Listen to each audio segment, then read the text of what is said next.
नेमकी मागणी करा? बलात्काराचा तर निषेध आहेच, पण त्या पाठीमागची जी मानसिकता आहे व्यवस्थेची, आज मुंबई उच्च न्यायालयाने सुद्धा न्यायमूर्ती रेवती मोहिते डेरे आणि न्यायमूर्ती पृथ्वीराज चव्हाण यांनी सुद्धा स्वयंप्रणित जी सुमोटो दाखल करून घेतला या घटनेच्या संदर्भात अर्ज, आणि त्यांनी सुद्धा अत्यंत कडक ताशेरे राज्य सरकारवर ओढलेले की जोपर्यंत जनतेच्या संतापाचा विस्फोट होत नाही तोपर्यंत आपण दखल घेणार नाही का. त्यामुळे ही घटना घडली तरी सुद्धा त्या संस्था चालकांचे, शाळेचे उच्च पदस्थ जे आहेत त्यांचे या व्यवस्थेशी म्हणजे अर्थातच सत्ताधारी बीजेपीशी फार मोठे लागेबांध आहेत. संस्था चालक तिथले जनकल्याण अंबरनाथ शाखेचा जिल्हाध्यक्ष आहे, त्यामुळे दाखल करून घ्यायची किंवा नाही हे दडपता येईल का, अशा पद्धतीचं सगळं वातावरण होतं. हे ठाणे जिल्ह्यातच नाही, देशभर आणि महाराष्ट्रभर सगळीकडे असंच वातावरण. ही जी मानसिकता फार धक्कादायक आहे. ही मुळातून कुठे सुरू होते तर महाराष्ट्रातलं आणि आता 2024ला या देशातलं दोन्ही सरकार बेकायदेशीर निवडून आलेली आहे. 24च्या लोकसभा निवडणूक किमान अनेक तज्ञ आता सर्वोच्च न्यायालयात गेलेत, ते पुराव्यांसकट ते दाखवून देत आहेत की किमान 70 ते 80 खासदार खोटे निवडून आलेले आहेत. महाराष्ट्रातलं सरकार आणि महाराष्ट्रातले राज्यपाल यांनी ज्या पद्धतीने संगनमत करून हे बेकायदेशीर घटनाबाह्य सरकार निवडून आलेले आहे. या महाराष्ट्रात अर्थात भारतात सुद्धा जंगल उद्ध्वस्त होत आहेत. छत्तीसगडचं सहदेव असो, आरे कॉलनी असो, ग्रेट निकोबार मधले असो, सगळी वृक्षवल्ली कापली जाते. कारखान्यांमधल्या तरुण वर्गाला ज्या पद्धतीने कंत्राटी कामगार पद्धतीत आणि आउटसोर्सिंग मध्ये त्यांच्या आत्म्यावर बलात्कार केला जातोय. बलात्कार फक्त शरीरावर होतो असं समजू नका.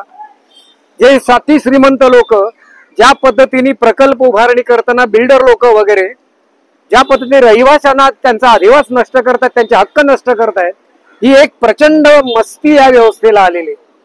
राहुल गांधींना सुद्धा ट्रोल करण्यामागे हीच मानसिकता होती. यातूनच तरुण वर्गाला चुकीचे संदेश जातात, ते चुकीचे ग्रहण करतात आणि अशा तऱ्हेचे गुन्हे घडत जातात. बलात्कार, चोरी, दरोडेखोरी, खुनाखुनी. कारण त्यांना असं वाटतं की जर आपण कुठल्या बड्या राजकारणाशी संबंधित असलो तर आपल्याला कोण केसाला धक्का लावणार नाही. या मानसिकतेवर आम्हाला प्रहार करायचा आहे. केवळ त्या बलात्काऱ्यांना कडक शिक्षा व्हायलाच पाहिजे, होईलच, कशी नाही होणार ते आम्ही बघू. उज्ज्वल निकम त्यांची व्यक्तिगत जी काय इंटिग्रिटी ज्याला आपण म्हणतो, त्यांची स्वतःचा वैयक्तिक करिश्मा आम्हाला माहिती आहे. त्या व्यवस्थेला बांधलेले विशेषतः बीजेपीचे उमेदवार पण होते. त्यांनी आतापर्यंत कशा पद्धतीने वकिली केली तेही आम्हाला माहिती आहे. त्यामुळे त्यांनी कितीही प्रयत्न केले तरी सुद्धा हे बलात्कारी सुटणार नाहीत. पण त्या पाठीमागे जे पोलीस अधिकारी, पोलीस प्रशासन, राजकीय धुरीण ज्या पद्धतीने याला पाठीशी घालत त्यांचं काय करणार, त्यांना पण कडक शासन व्हायला पाहिजे. जनाक्रोश असा पाहायला मिळतोय. तुम्ही या ठिकाणी मूक पद्धतीने आंदोलन केलं आहे. याच घटनेच्या पार्श्वभूमीवरती आंध्र प्रदेशमध्ये देखील एक महिलांच्या सुरक्षेच्या दृष्टीने अत्यंत महत्वाचा असा तो कायदा आहे, तो पारित केलेला आहे. त्या कायद्याविषयी तुम्ही काय सांगाल? आपल्याकडे हा कायदा आणण्याकरिता आपल्याला काय नेमकं केलं पाहिजे? आपल्याला या महाराष्ट्रात खरं म्हणजे मला असं वाटतं कुठून आपल्याला कायदे आयात करायची सुद्धा गरज नाही. तुम्ही फक्त तुमची पोलीस दलाची मानसिकता बदलली पाहिजे, त्यांना नीतिमान केलं पाहिजे. पोलीस दलाची खच्चीकरण पोलीस दलाचं झालेलं आहे, त्यांची नीतिमत्ता धुळीला मिळालेली आहे. त्या कायद्याच्या अंतर्गत सुद्धा तुम्ही आंध्र प्रदेशचा कायदा आणला तर चांगलीच गोष्ट आहे, पण तोही येण्या अगोदर फक्त पोलीस दलाला, त्यातल्या सज्जन शक्तीला थोडं प्रोत्साहन द्या. पोलिसांनाच ओलीस ठेवण्याची जी व्यवस्था या देशात आहे, जी आम्ही प्लॅकार्डवर म्हणून मुद्दाम लिहिलंय, ते थांबवलंच ना तरी या सगळ्या गुन्हेगारांना, बाकी सगळ्या समाजकंटकांना फार मोठी दहशत बसू शकेल. त्याच्या उलट होत आहे. आज सगळे सज्जन लोक घाबरून आहेत. आता आंदोलन केलं, त्या समाजकंटकांना इतक्या कार्यक्षमतेने पटापट सीसीटीव्ही लावून पकडतायत. त्या शाळेत सीसीटीव्ही नाहीयेत. म्हणजे तुम्ही दहशत कोणावर निर्माण करताय?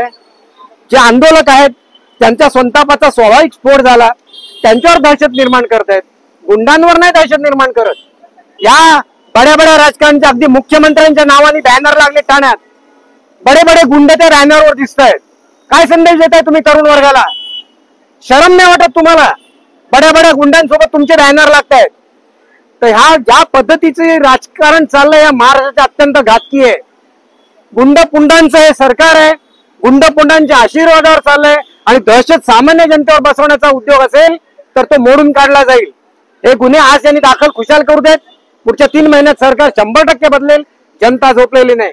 जनतेच्या न्यायालयात निश्चितपणे शीघ्र गतीने आणि योग्य न्याय मिळेल आणि ह्यांना पायउतार व्हायला लागेल. या सगळ्यांना घरी बसवलं जाईल.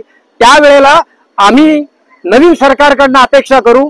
त्यांच्यावर आम्ही सज्जन शक्तीचा दबाव आणू आणि प्रथमच या सज्जनांसाठी जे आम्ही ठाणे शहर नेहमी म्हणतो, हे पूर्वी सारस्वतांचं होतं, आता रासवटांचं झालंय, ते पुन्हा ठाणे शहर आणि महाराष्ट्र किमान पक्षी एवढं तरी आपल्याला सुधारण्याची आपल्याला काहीतरी आशा बाळगते. सर, आपल्या बॅनरमध्ये एक दिसलाय का आपण जे खासगी शाळा बंद करा आणि दर्जेदार शाळा, याबद्दल आपलं काय म्हणणं? खाजगी शाळा या विद्यार्थी घडवण्यासाठी कमी चालतात, नफा कमवण्यासाठी जास्त चालतात. एकदा तुमचा उद्देश जर वाईट असेल ना, तुम्ही भांडवलशाही व्यवस्थेत ह्या गोष्टी होत राहतात आणि म्हणून तुम्हाला ही व्यवस्था सुद्धा बदलली पाहिजे. अमेरिकेसारख्या, इंग्लंड सारख्या, फ्रान्स, जर्मनी, स्पेन जी नावं घ्याल या सगळ्या देशांमध्ये उत्तम दर्जाची पब्लिक स्कूल्स आहेत, सार्वजनिक शाळा. तिकडे कशाला जात आहे? दिल्ली पॅटर्न राबवा. अरविंद केजरीवालांच्या सरकारने तिकडे फार चांगली कामगिरी केली. त्या ज्यांनी केलं त्यालाच 8 खोट्या गुन्ह्या खाली टाकलं. ही जी बीजेपीची संघाची मानसिकता आहे ना, ती अत्यंत खतरनाक आहे. ही समाजाला उद्ध्वस्त करणारी आहे, मूढभरांचं वर्चस्व निर्माण करणारी आहे आणि त्यांचं वाटेल ते धंदे चालवून देणारी आहे. आणि म्हणून या शाळा, खाजगी शाळा पहिल्या बंद करा, पब्लिक स्कूल चांगली ठेवा, दर्जेदार ठेवा, मग ती नफा प्रेरणा नाहीशी होईल आणि प्रथमच मूल्याधिष्ठित पिढी तयार होईल.